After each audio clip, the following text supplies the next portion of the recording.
Good afternoon, dear friends. Are you able to hear me okay? Wonderful. Could you please say something to the group so we can hear your lovely voices? Hello. Hi. Hello. Good afternoon. Good Hello, everyone. afternoon. Hi, everyone. Good Hello. to see you all. I can feel your joyful and uplifted energy. That's great. The weather is warmer, the flowers continue to bloom. Anyone here have a cold or flu symptoms? Raise your hand. Oh, I'm the only one. Okay, two. Well, I'm glad that I'm not spreading the virus to you because we're meeting over Zoom. At this moment, we have a number of sisters who are having the same symptoms that I have. But I hope that within the next few days, we'll be much better. That's what happens when we live in a community. Yeah. We share joy together, happiness, and virus spread to one another very quickly. That's a reality we need to accept.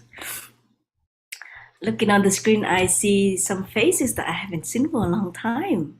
I'm so happy to see you again. You know who you are. And I hope that during your absence, everything was going well for you. And today it will be just only me. All the sisters are busy or they're not feeling well. That's why it was not the right condition to invite a sister to join me. I think they all need some rest.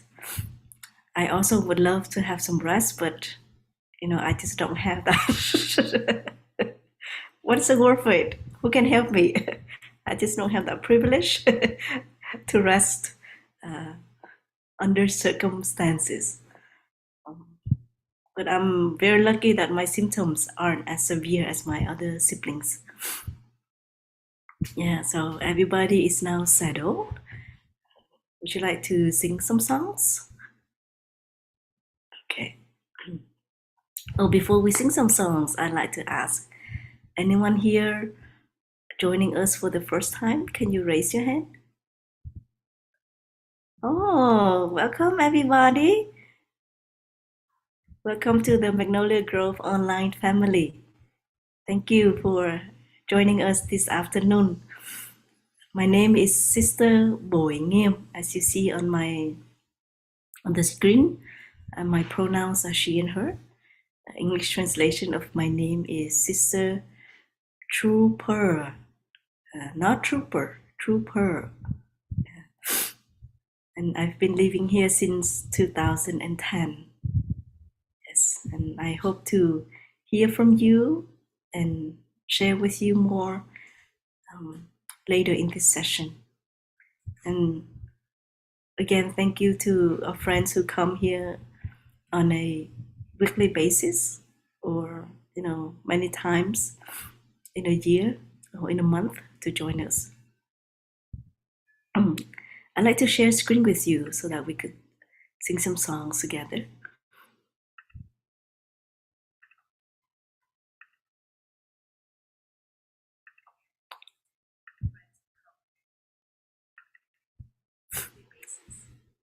Are you able to see this okay? Okay. Please give me a moment. I think I'm hearing myself. Okay. This is better.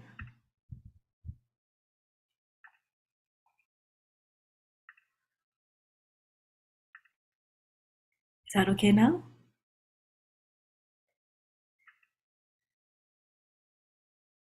If there is a song that you would like to sing, either you know the song or you don't know the song, but the lyrics speak to you, you may just type in the chat box or unmute yourself. Let me know the title, the number too, and we'll sing that song with you and for you.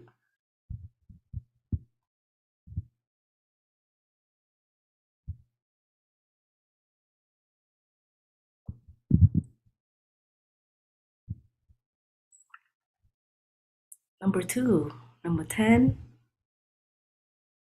maybe 2 more numbers, 16. Last one, 9, 4. Okay. So 2, 10, 16, 9, 4. We'll start with number 2. Mother Earth. This song, please snap your finger. Yeah. Move your body as if you are sitting on a big boat of Mother Earth. And we ask you to please mute yourself, or else we'll create an echo. Mother Earth is a great big ship that we are sailing on, sailing on, sailing on through space and time. Touch the earth, feel your worth. I'm sorry. Okay. Touch the earth, feel your worth. Awake into this new rebirth. Know your heart and open up the divine, up the divine, up the divine. Not bad for someone who has a flu and cold symptom, right?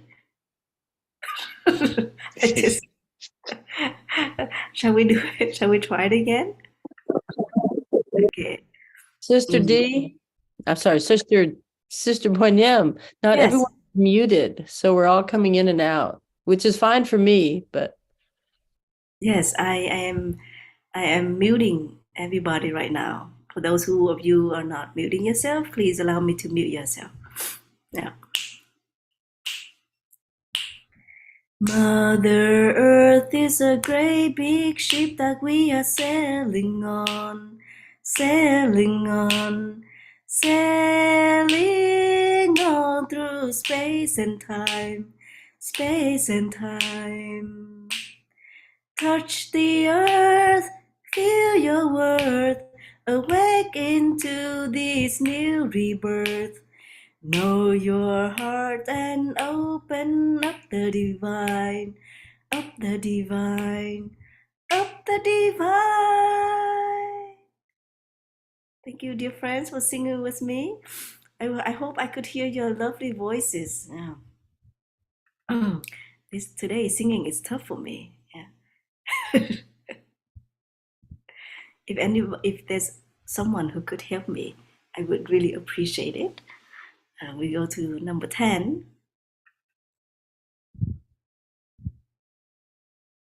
Yeah. We sing these songs not just for entertainment, but we sing these songs to help us to come back to the present moment and to touch what is beautiful inside as well as outside. In each one of us, we have an island. Yeah. And that island is very safe to come back. In our daily life, we want to create that island inside where there are beautiful trees, clear streams, joyful birds singing, sunshine, or joy or happiness or peace, so that in times of difficulties we can come back and take refuge in them. The Buddha say that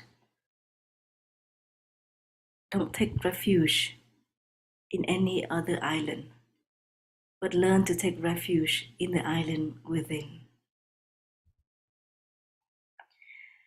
Breathing in, I go back to the island within myself.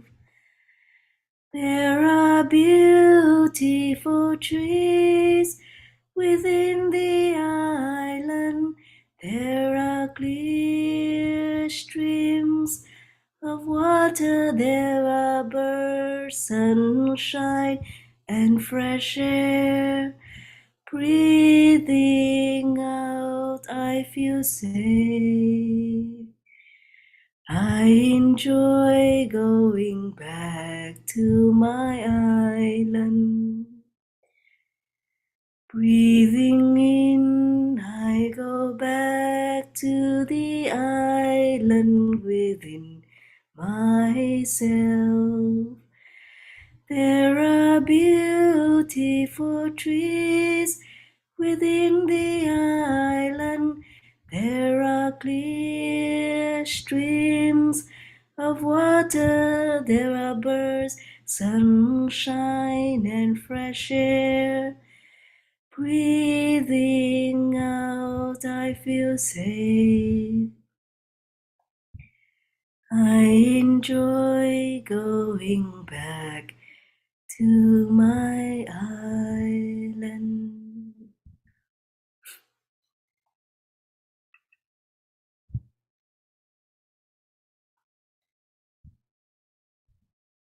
Number 16.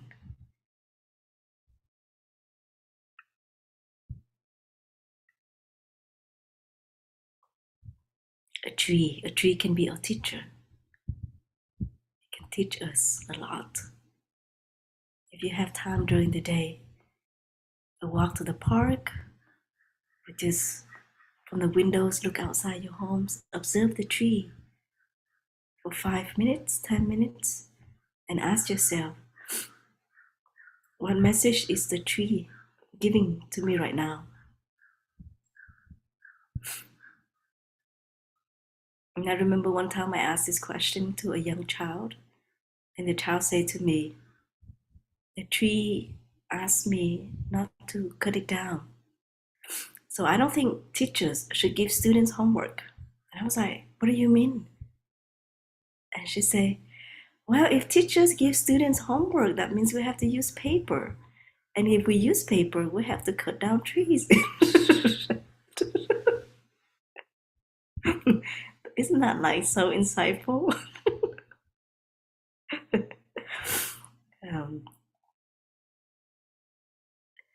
Standing like a tree with my roots dug down, my branches wide and open.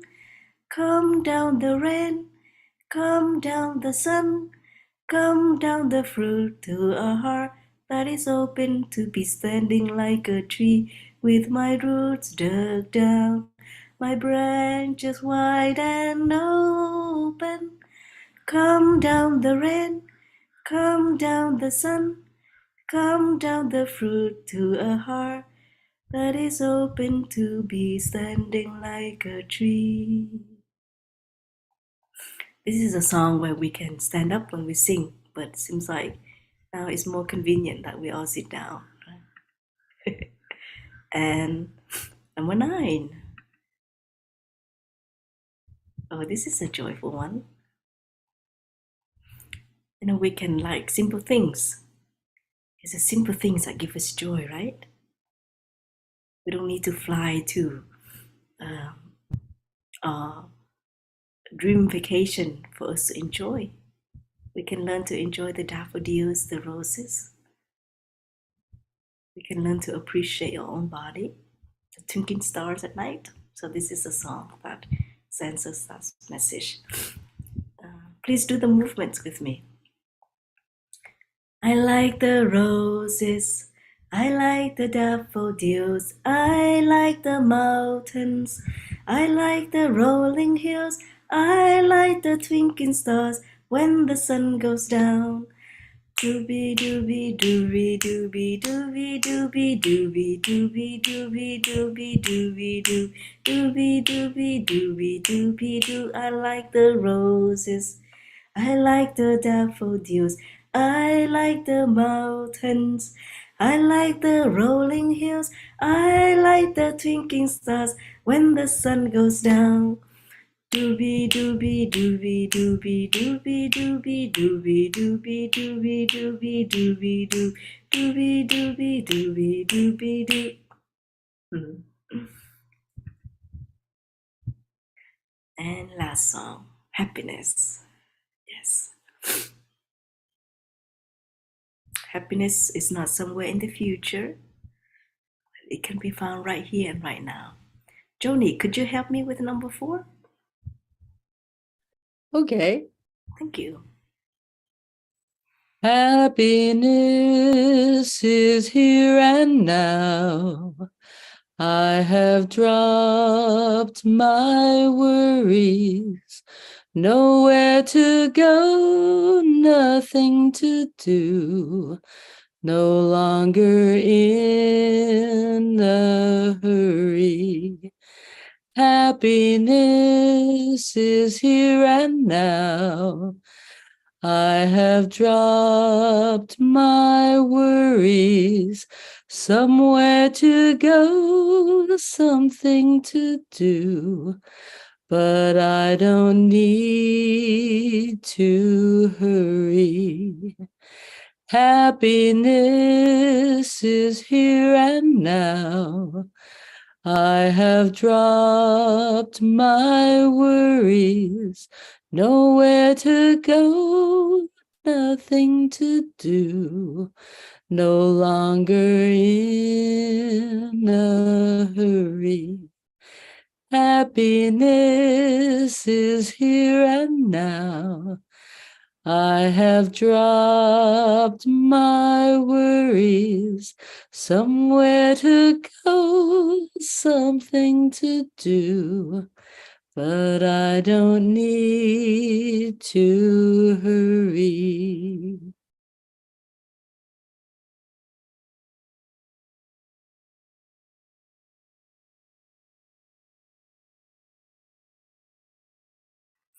Thank you so much, dear Joni, for your help.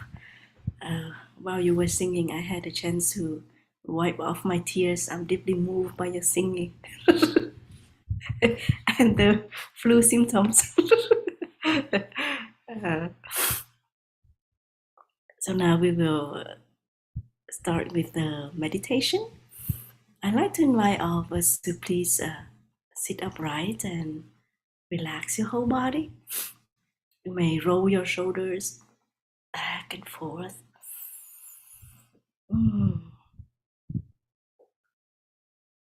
Relax, you know. Tilt your head to the left, to the right if you need to. Yeah. Shake your 10 fingers like this to relax.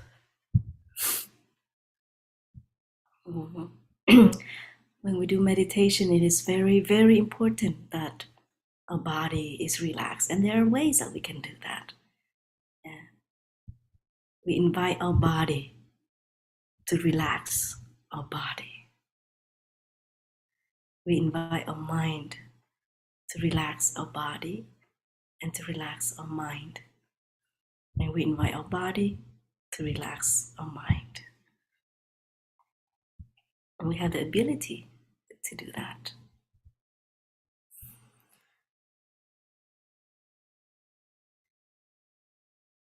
You may sit upright and comfortably.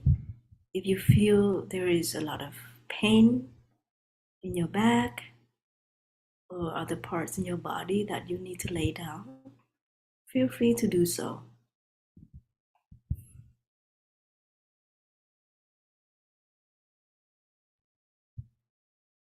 And pay attention to any sound that you may hear.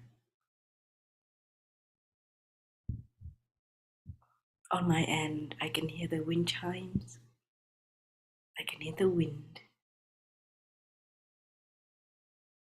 What sound are you hearing?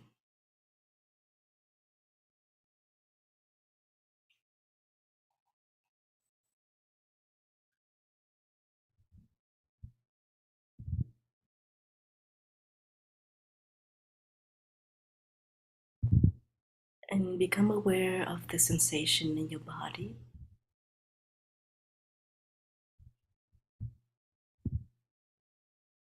Aware of your sitting posture.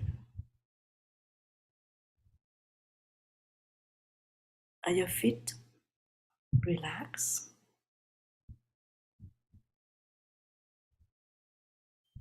You may offer yourself a gentle smile.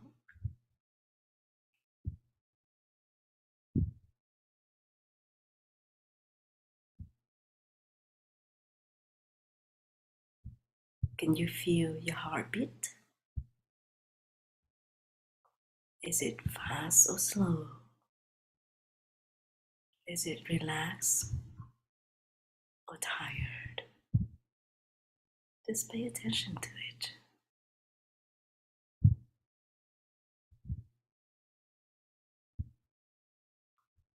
And then be aware of your breathing.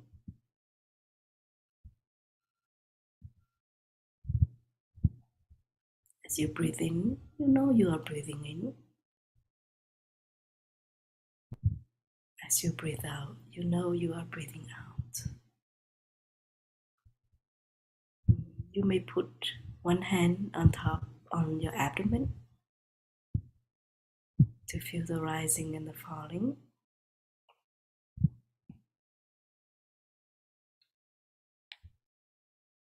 I will read 2 sentences followed by 2 keywords each time, and they help us to stay focused and to practice.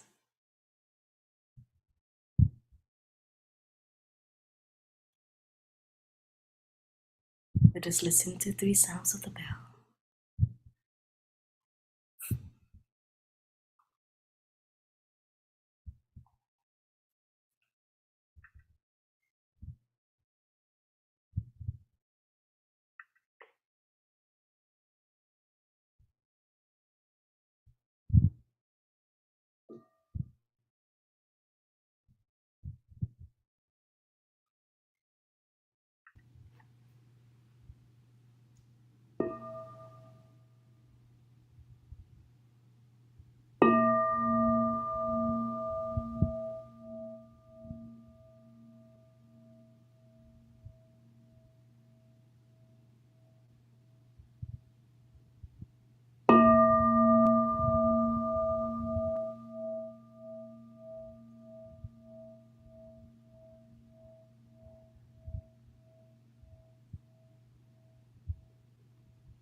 Breathing in.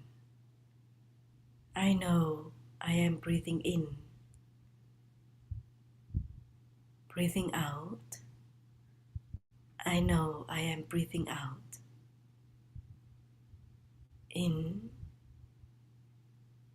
out.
Breathing in. My abdomen is rising. Breathing out.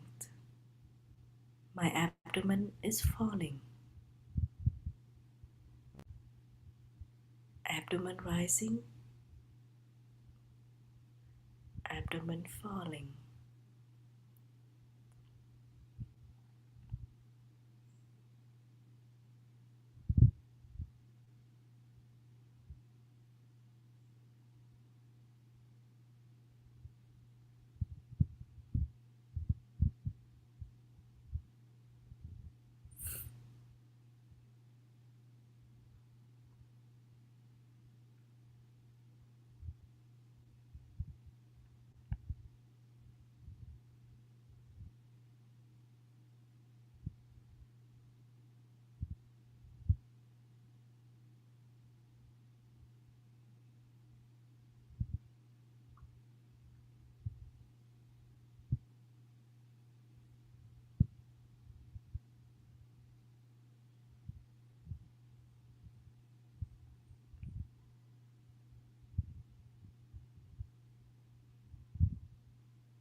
Breathing in,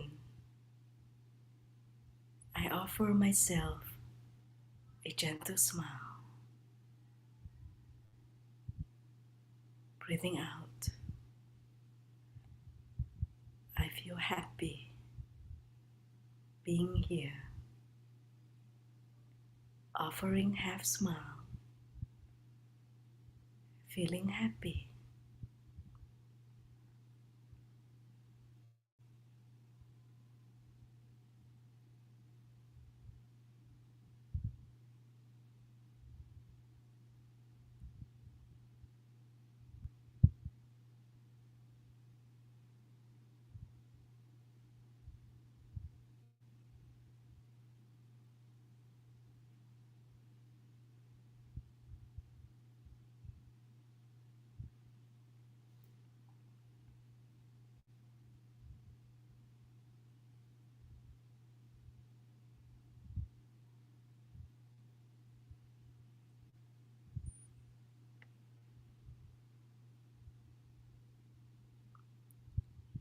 Breathing in,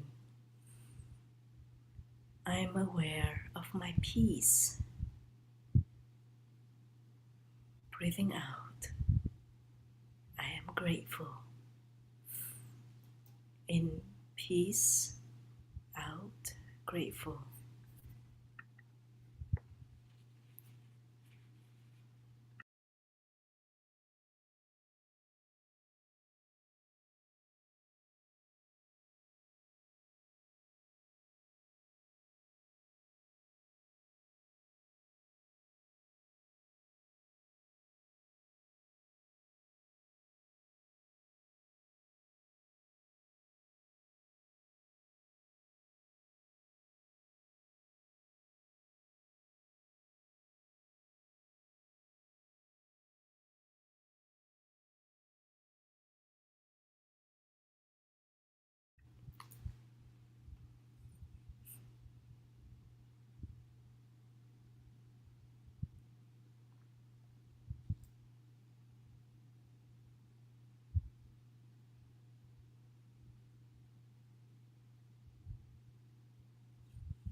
As I breathe in,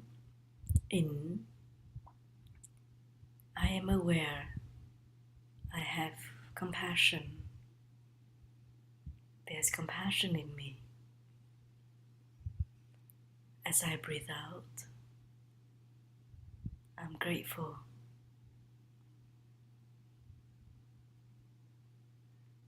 In, compassion within, out, grateful.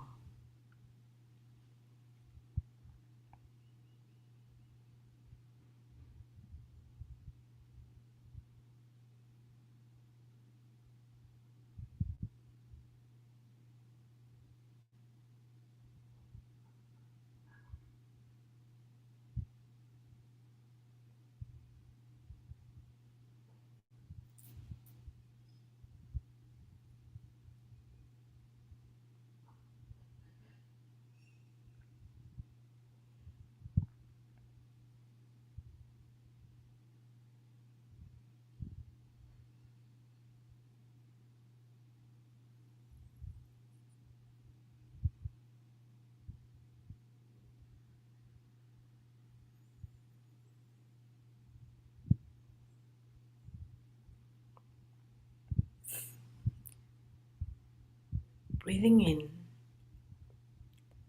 I'm aware of the mindfulness inside of me.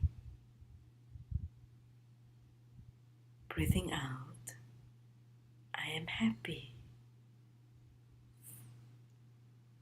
Mindfulness inside, feeling happy.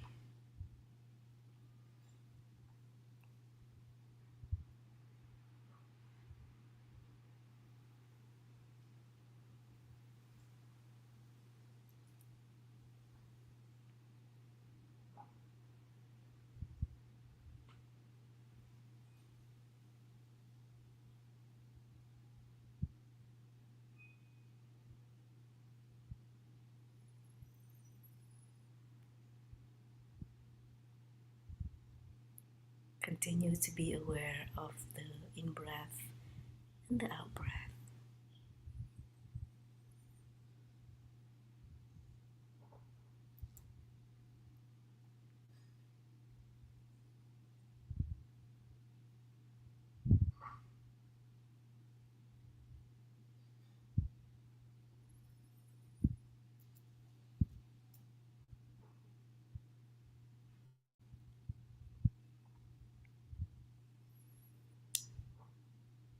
Breathing in, I'm aware the sadness within myself. Breathing out, I practice to invite love, compassion, to be there for my sadness. In, sadness present. Out, compassion and love. Take care of sadness.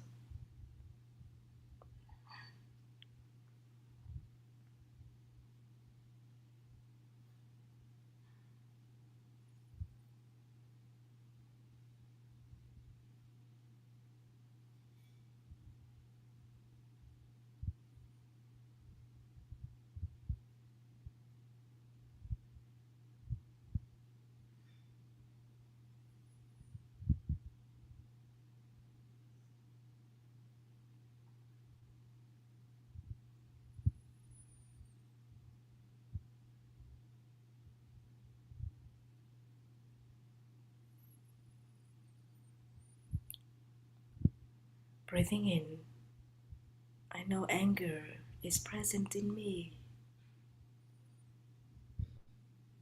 Breathing out, I use mindfulness to take care of anger. Anger present, mindfulness takes care.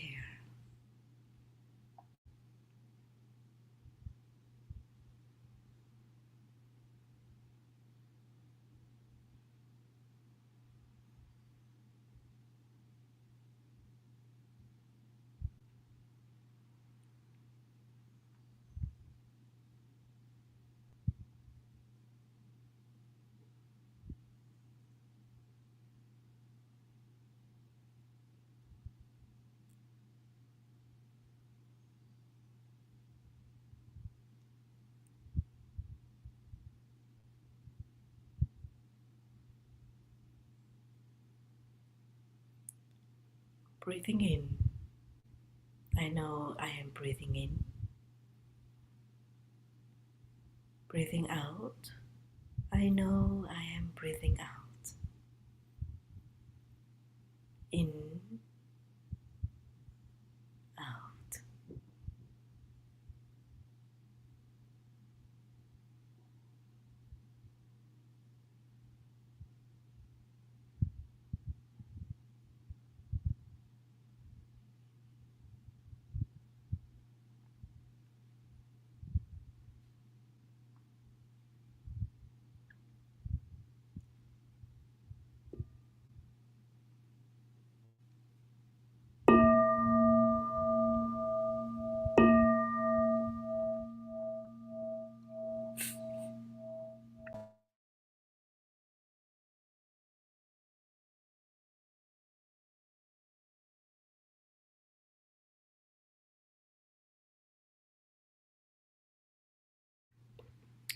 Dear friends, the session of guided meditation is now over. You may open your eyes and rub your two hands and massage your face.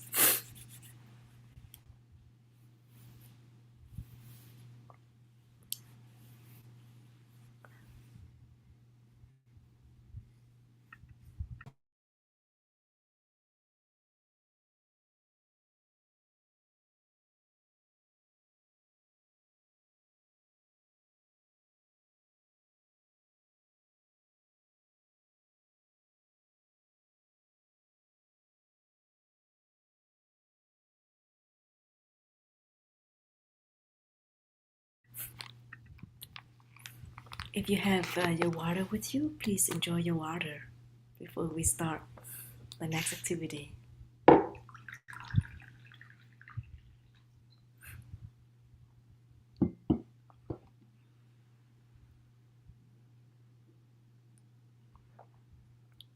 I'm very happy to see a friend who was here last week. You spent a weekend with us, and I remember you. I hope you know who you are.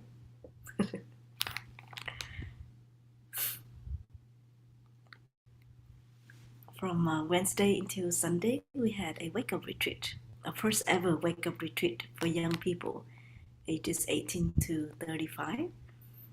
There were 62 of them who attended the retreat.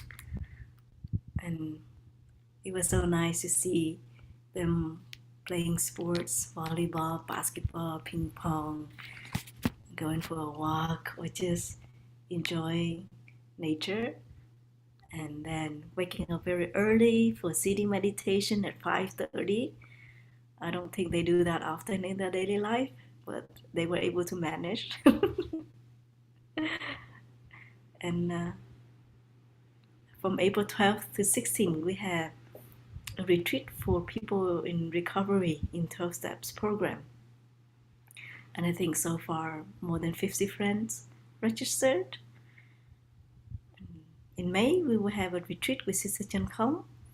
I think almost 200 people registered for that. So it's going to be a big retreat. And hopefully some of you could come to visit the monastery when the conditions are sufficient for you.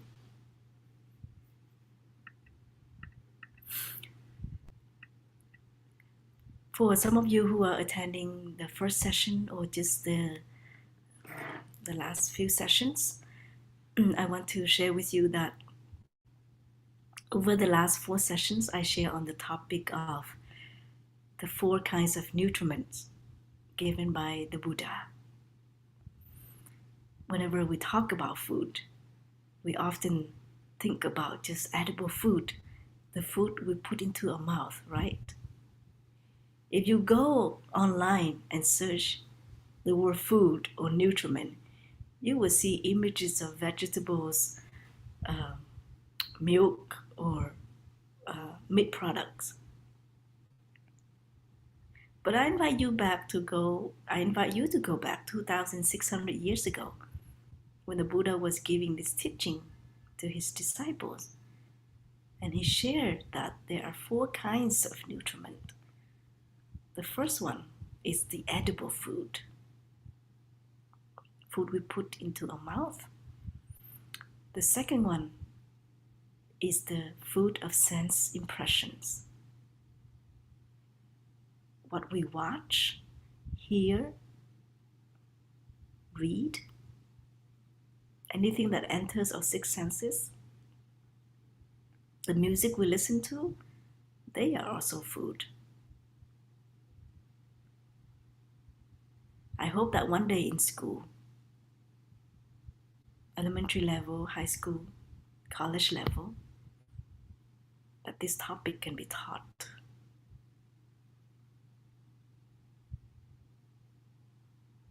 That the movies we consume, the video games we play, the music we listen, the stories we read, they are food. They affect our well-being. And the third type of food is called volition, which today we will talk about. Volition means intention, will, or a deep desire. As a monastic, I made the aspiration to become a nun. But now that I am a monastic, I also have to have a volition to keep my monastic life alive. As a teacher, as an educator, you also have your own volition. As a healthcare professional too. We need to break it down. So I want to start off by asking you a question. What is your deep desire right now? Beside edible food, what is the deep desire that brings you so much joy in your life? Brings you contentment? Whether that is helping somebody or love yourself more, or the deep desire is to walk mindful steps 5 minutes a day. It can be big, it can be small. What is your deep desire that brings you joy? This is not external conditions that bring you joy, but this joy, this happiness is from the internal, and you give it out. So what is it? If you could type in the chat box. And could somebody help me to read what the friends are writing? I would really appreciate that.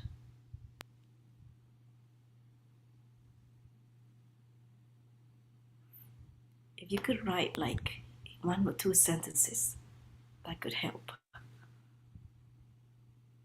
Like be Peace. specific. Yes. Helping heal the land. To be useful. More mindfulness. Inner peace. Cultivating harmony and gratitude for myself and in relation to others. Not to forget the here and now. Contentment, to be at peace with what is. To love myself and be secure in myself. Inner peace. Self-acceptance. I am seeking mindfulness in all things I do. Cultivating kindness in all my dealings with others.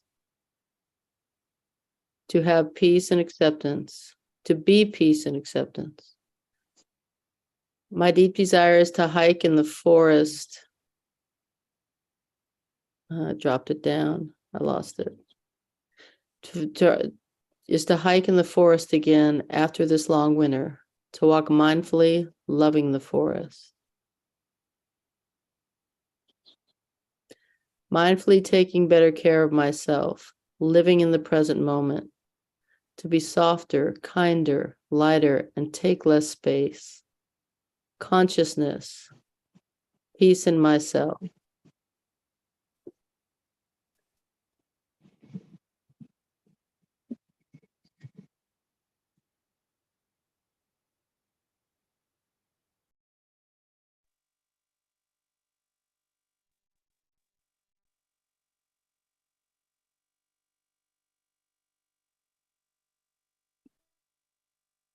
Thank you so much, Joni, for helping me to read.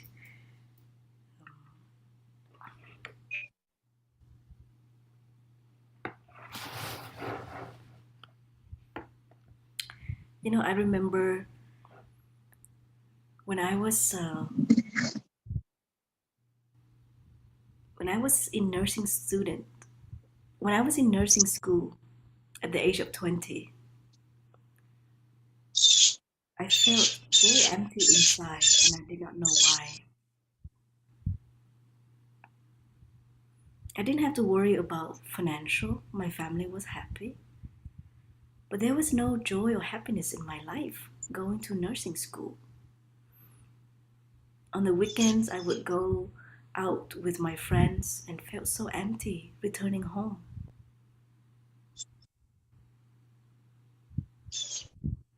And then I went to Plum Village. I only had enough money to buy one-way ticket, and I didn't ask my parents for any financial support. So I did everything all by myself, getting my passport, buying airplane ticket. And I remember at that time the airplane ticket was like $800. And that was a lot of money. So I thought I would be gone for only 1 month. Didn't have the intention to become a nun. And when I went to Plum Village, my heart was fulfilled. I didn't have that feeling of emptiness inside anymore.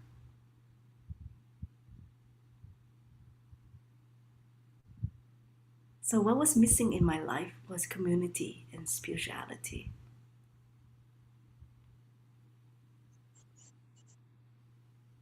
And then I felt that, this is the life for me. The place where nobody smokes, nobody drinks, no one hurts one another physically. I don't have to worry about my own safety.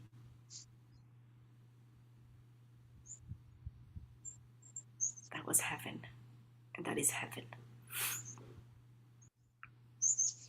And it is a community of practice. There are many communities out there, but Plum Village is a community of practice where we have the mindfulness trainings and the precepts. It is a spiritual community. And that's where I found my aspiration. And after almost 18 years, that aspiration is still alive. There hasn't been a day where I wanted to leave this spiritual community, because this environment helps me to nourish my volition. And not only to nourish my volition, but it's a place for me to apply my volition. Nourishing volition is one thing, but to have environment, the support, to bring that volition into life, to act upon that volition, it is a practice of those of us who have deep aspiration, who have intention, will, and deep desire, whether that is to help ourselves, help others, or raise awareness on issues, topics that we are passionate or care about.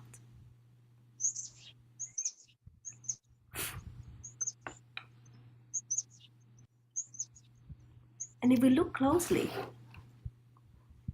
we see that volition is the ground of all our actions. Volition is the ground of all our action. Volition can be wholesome or unwholesome. There are people who have great volition to punish or to show revenge, or to share fake news, disinformation that could harm many people. They have this desire, that is their volition. There are people who have a volition to share with people how to love themselves, how to be grateful each time they hold up a cup of water, juice, whatever, and be happy with it. How to reconcile with the loved ones. There are people who have volition to plant as much trees as possible to protect Mother Earth. There are people, mindful artists, who have the volition to write songs, to create arts that lift people up.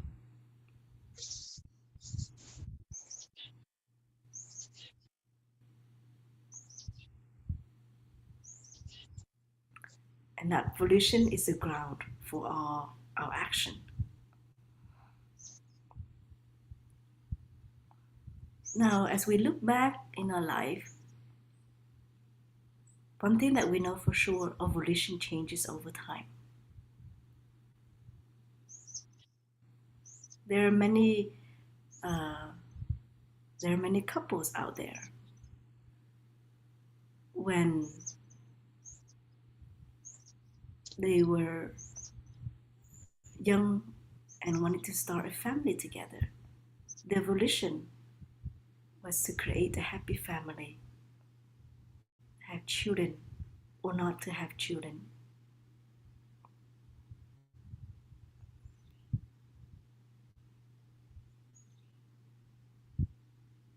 But what are they doing to help to create that family?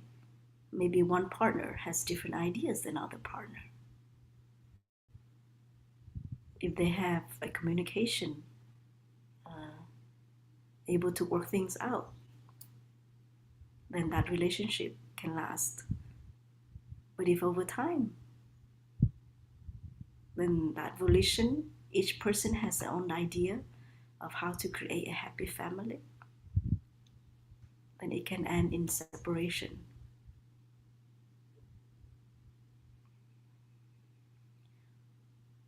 And also for monastic,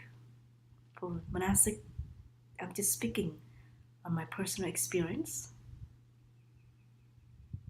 When I first ordained, my aspiration was to make sure that I don't miss any morning sitting meditation. Right? To make sure to show up every morning for sitting meditation, no matter how much I love to sleep. And then as I practiced more, I wanted to advance. I wanted to have, quote unquote, a deeper volition. And that is, I want to live in a way where whenever people hears my name, sees my name, that positive seeds are water in them. And then I found out that's too much pressure for me. So I practiced that for some time and I noticed that's too much.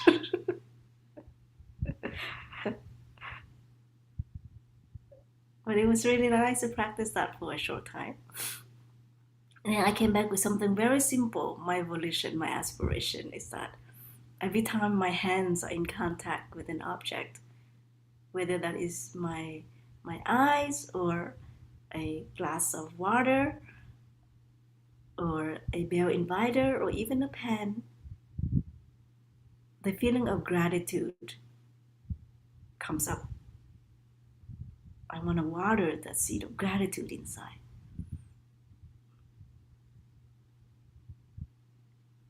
There are daily concern, volition. There are ultimate concern, volition. So our ultimate concern is that I want to live my life beautifully. I don't want to harm anyone, whether that is through my thinking, my speaking, or my acting. That is our ultimate concern, aspiration, deep desire. And in our daily life, we find ways to live by that aspiration. And it can be with something very simple. Every morning when I wake up, I promise to myself that when I look myself in the mirror, I tell myself, I love you.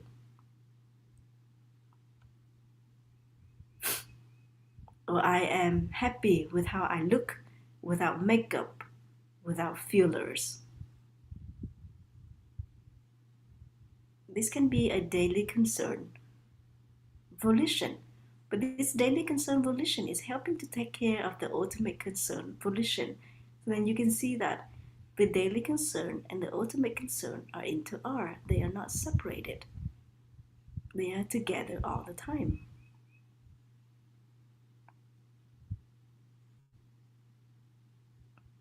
Or whenever I pick up my phone, I will breathe in and breathe out maybe 2 times, or 1 time, or if longer, 3 times, before I turn on my screen. I hold my phone, I take my time to turn it on.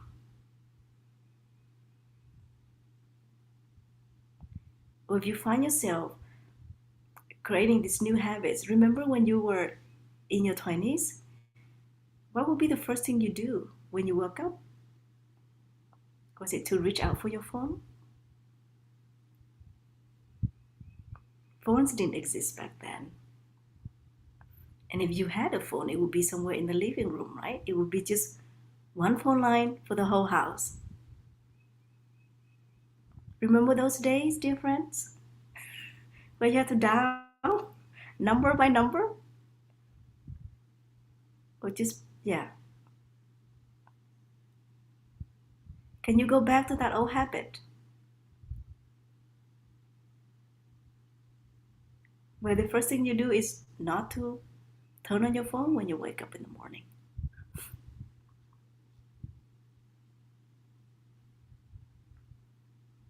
This small volition, this aspiration, can help us achieve great aspiration.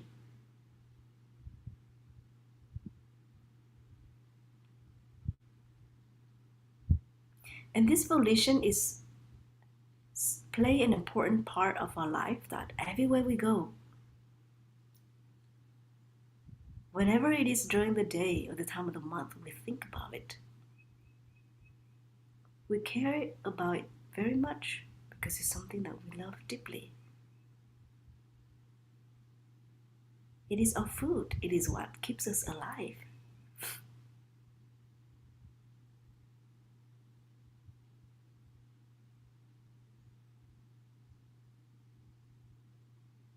I don't know which one would give us more happiness and contentment. The edible food we eat, the food of sense impression, or volition. Which one brings meaning into our life?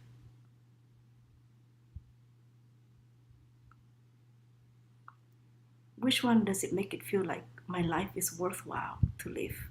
My life has purpose.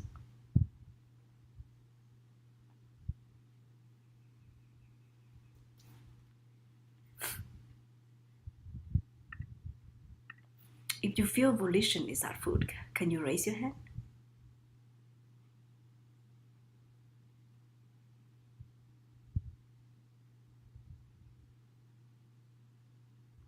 There are some people who came to the monastery and share that.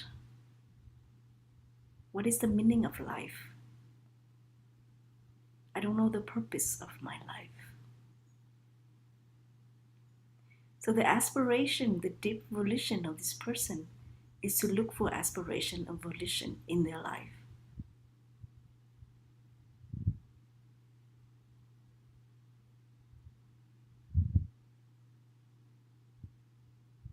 And we could tell by looking at that person, by feeling their energy, that they're very sad. They're struggling. They live just for the days to go by because they feel that their life has no purpose. And for me, right at that moment, I would simply say, the purpose of your life right now is to know that you are alive. That's one.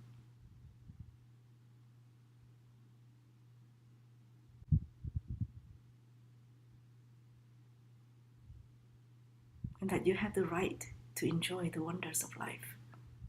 The blue sky, the non-toothache moment, the presence of loved ones.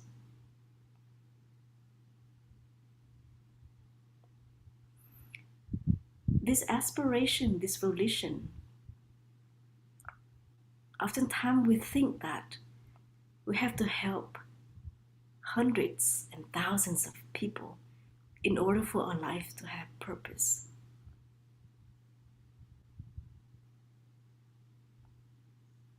It is not the number of people that we can help defines volition or aspiration. If when we wake up in the morning and we feel that we can love ourselves and that today whenever my phone rings, I will pause and breathe. That's already helping somebody, right? Helping ourselves.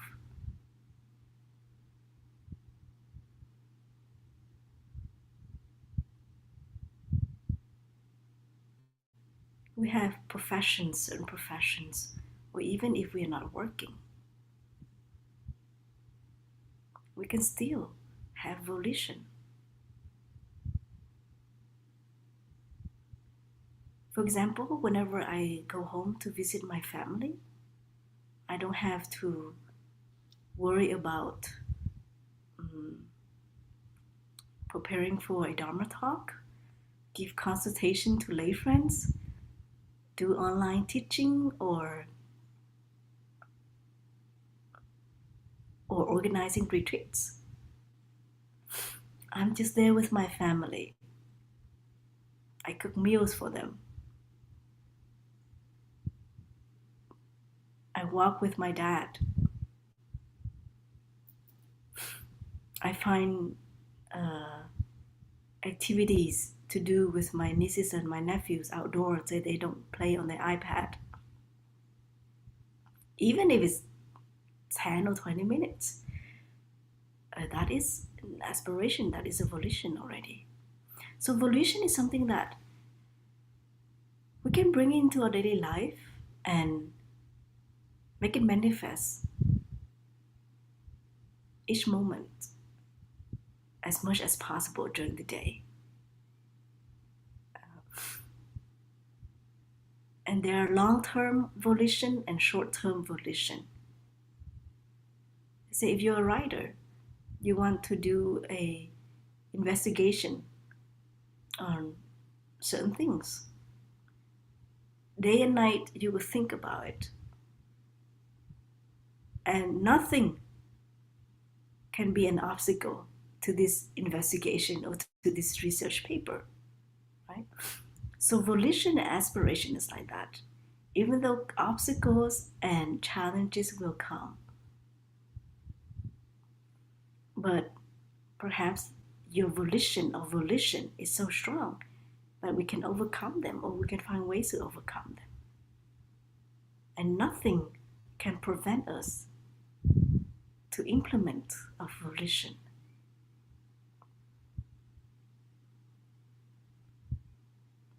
Just like there are some of you sitting here, you were a caregiver, or you are a caregiver to a family member. Think about those moments. You were so strong. You were there with your family member to help them overcoming those challenges time. The love in you was genuine, was authentic, was big.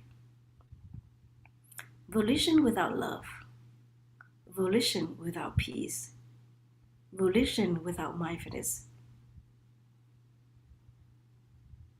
we can't do much.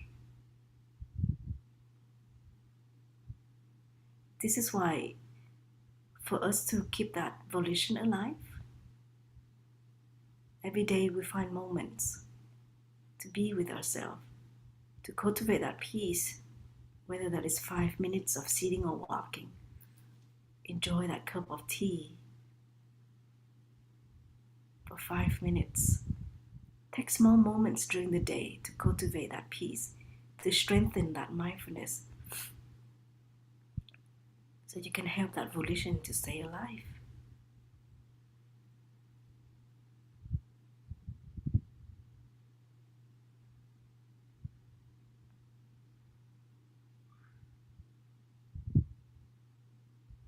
And our volition changes over time, but it's still in the same spirit, to help and to love, or to destroy and to hurt.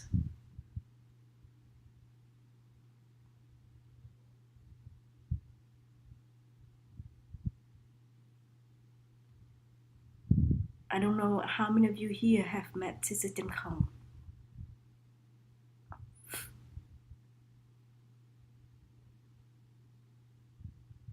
But if you have met her, you see that, you could feel that she is not someone who gets tired easily. If I were her attendant, I think I would get tired before she gets tired. Her love to help people is just amazing. She could sit there and give consultation for like 2 or 3 hours non-stop. And for me, maximum is 45 minutes.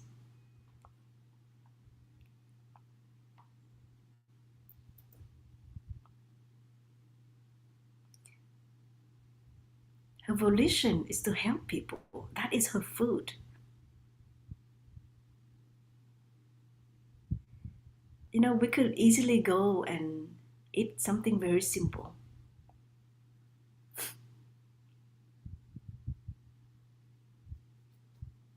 Or to watch a documentary or to read an article.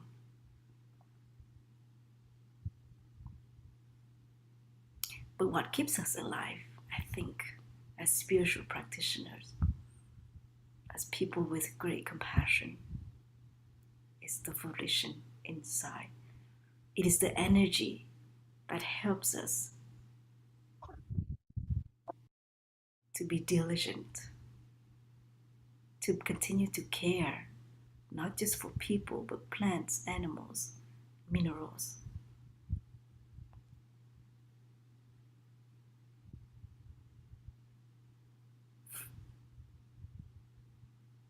I grew up in a very poor family, but we were lucky enough to have simple food to eat.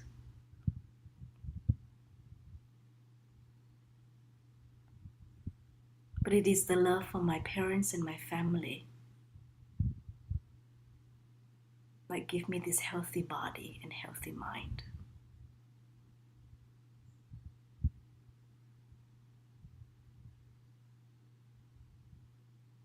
I came to America and not knowing much about nutrition. So I ate like any other teenagers, young people, a lot of meat and not enough greens.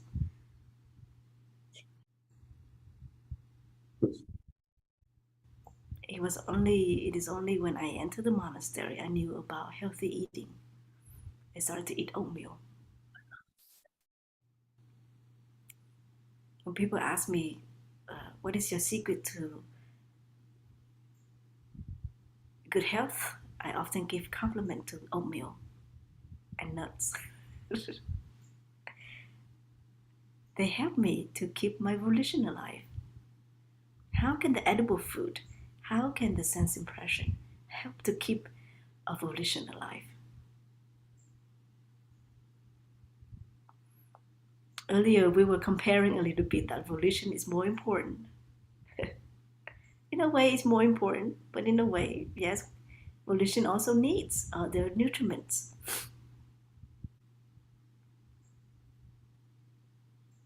We are not able to realize a volition if our physical health is declining a lot, or our mental health is not stable.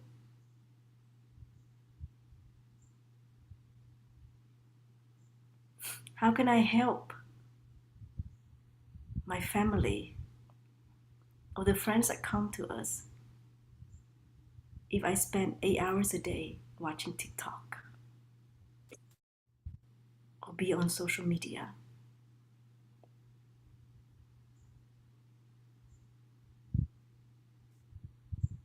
And if I eat unhealthy food, I would not have the spirit, the concentration that I need.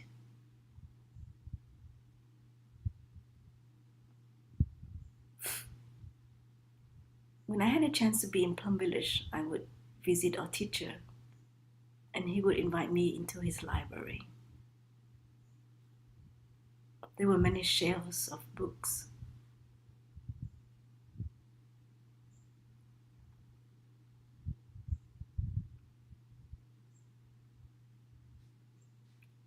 And our teacher ordained when he was 16 and passed away just in 2002. He kept his volition and aspiration alive.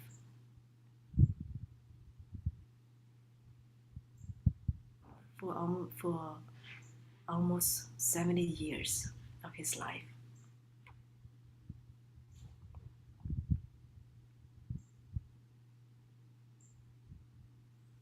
He had a deep aspiration to help people, to bring peace to Vietnam.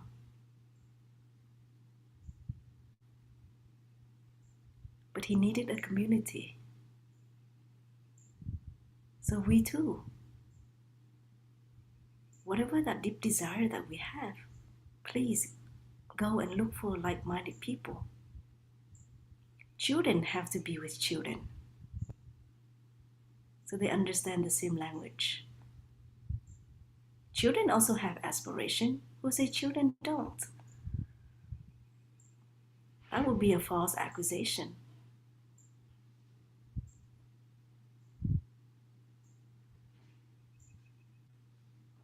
Everything that exists in this life, from a turtle to a tree, to a child, to a teenager, to a young adult, and to adults, we all have aspirations. Oftentimes we just think, oh, teenagers, they don't have to worry about anything. They don't do anything. It is the adults that have to do a lot. And we often think, it's only adults that have the aspiration that can change the world. That's not true. Children can change the world. Teenagers too. So whoever we meet on the street, or whenever we have family gathering, we say ourselves silently, this person has a deep desire to do something in their life, and I wonder what it is. Ask them.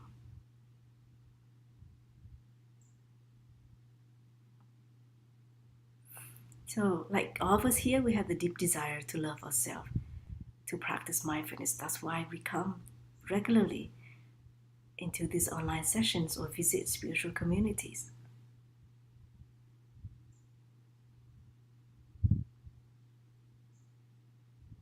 We can't sustain if we don't have a community that support us. When we know that our family doesn't support us on this spiritual journey, right? And it's very lonely when we have to walk alone. But there will be times in our life we tell ourselves, alone but not lonely. And that can be a volition, that can be an aspiration. Because that's when we know how to take care of our emotion. We are comfortable being with ourselves.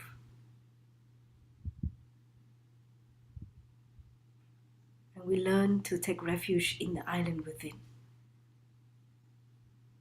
So there will be times where we are bringing our aspiration into life, into our daily life, and we have to do it alone.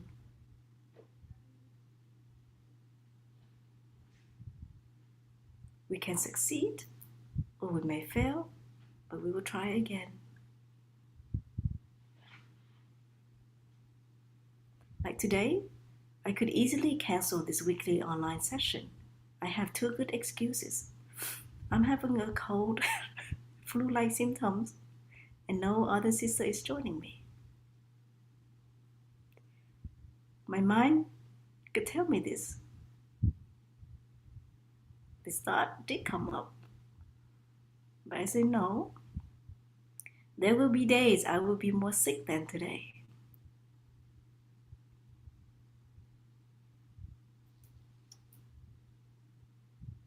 And I have had many sessions where a sister was beside me, and this is the only second time over the last 3 years that I did not have a sister next to me. And it's okay, I can do it. I'm happy when a sister is next to me. I'm also okay when I don't have a sister next to me. Put myself in any situation, I will be okay. Yes, I have a running nose, and my breath is not as long as before, but I'm not having a headache. I don't have a toothache. I'm not coughing. So I can still do the weekly online session. But it's because of the volition, that deep desire to be with you, to share with you the practice.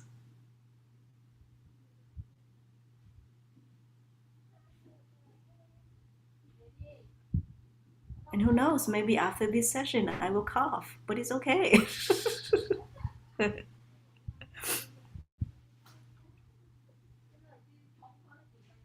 It's okay to be a bit unhealthier because of volition. And sometimes we sacrifice our health a little bit, just a little bit, to help people.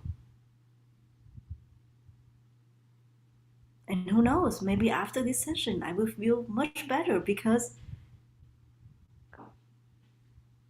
this is my food.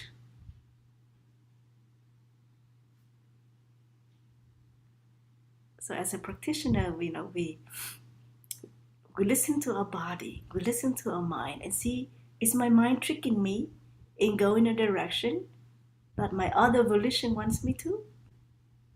There are wrong volition and right volition.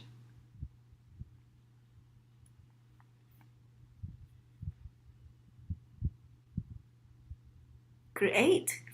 If there's no community yet, create a community. A community can start with 2 people.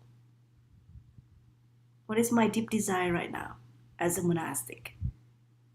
My deep desire right now is, how can we make our practice centers more diverse, more inclusive, more welcoming to the BIPOC community, to the Black, Indigenous people of color, and to the LGBTQIA plus community. That is my deep aspiration. Yes, the other aspiration is to join the sitting meditation every morning. It's still there. But aspiration has to go deeper each day.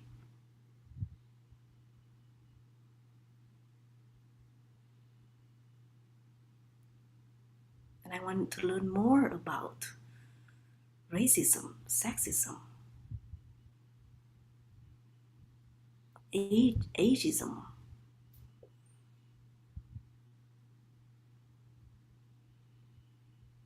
and how can mindfulness, how can our presence help to lessen this in our daily lives. First, to remove, to change, to transform those wrong perceptions that I have held for a long time, to unlearn what I have learned in the past,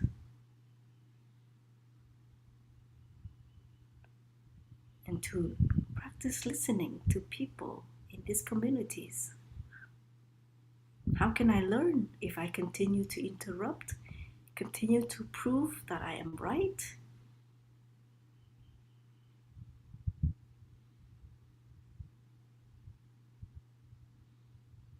How can I help the BIPOC community? I am a BIPOC myself. And yet sometimes I thought I'm not a BIPOC.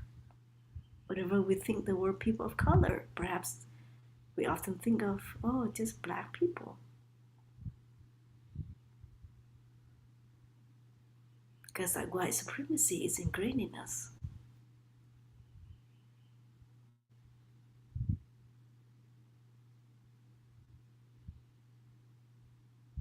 Because all those times we thought white is right. And we look down on other races.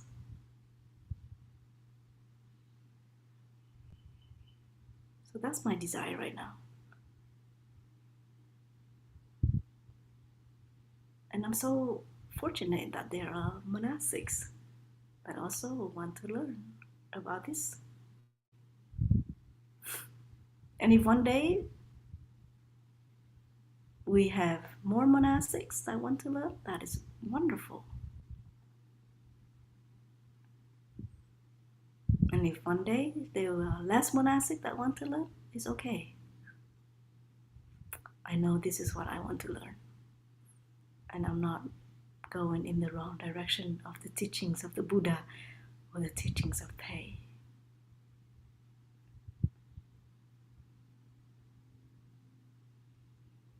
So what is your deep desire?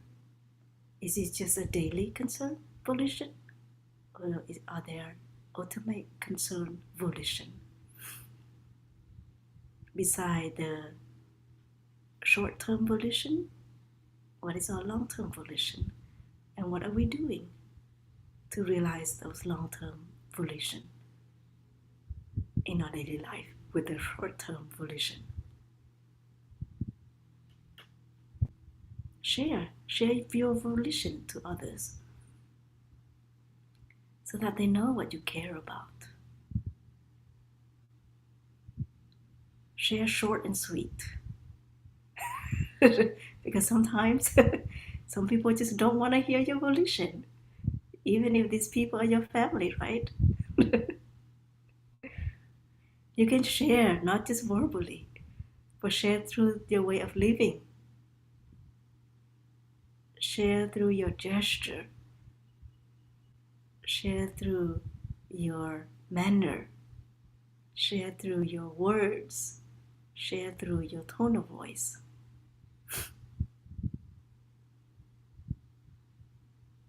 And if people care about your volition and want to hear your volition, then please share. Share with your passion, with your heart.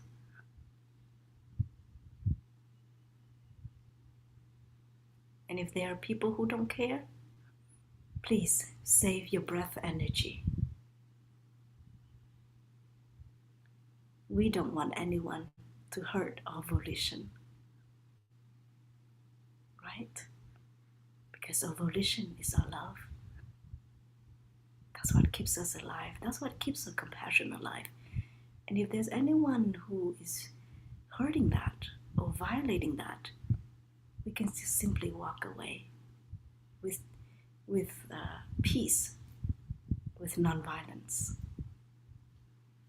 But I can reassure you, there will be people who will always support our volition.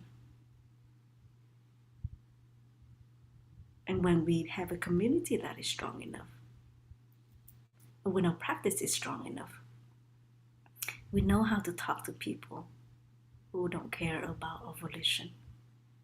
Look at Dr. Martin Luther King.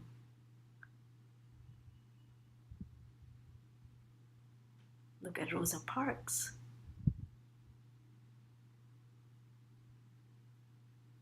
Look at, many young people these days.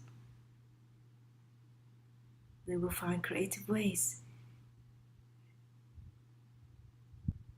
to make their volition be heard. And it takes time.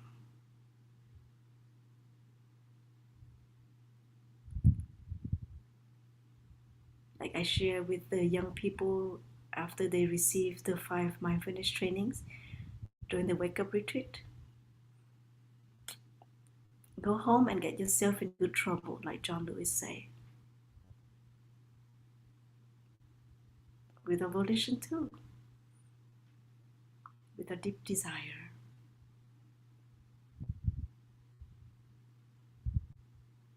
When that love is strong in us, when that love and that understanding is strong in us, we can bring our volition into life with skills, with mindfulness. Thank you so much for listening, dear friends. And let us listen to one sound of the